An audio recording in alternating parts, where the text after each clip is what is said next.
I believe that newspapers have the power to change lives. Sometimes that's by revealing wrongdoing. Sometimes it's by telling the story of someone who has conquered terrible circumstances.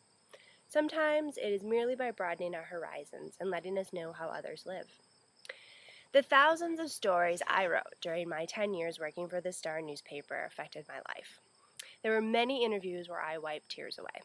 I was inspired by an 18-year-old man who was left to raise his baby alone after his fiancée died suddenly. I saw people look disease in the face and laugh about it. I met someone who donated her kidney to her brother. I met people who had set off to change the lives of others for the better.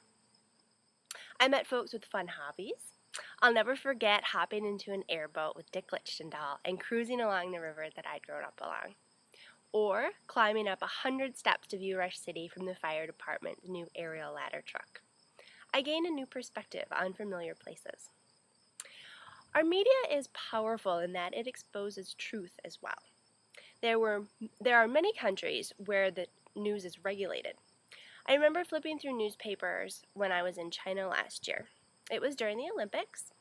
Before I left, Minnesota's news media had been filled with the sad tale of a Minnesotan who'd been killed in Beijing.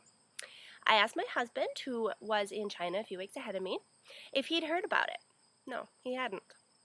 Not a word. When I got there myself, I read the newspaper every day. I enjoyed reading about how athletes, particularly China's, had triumphed.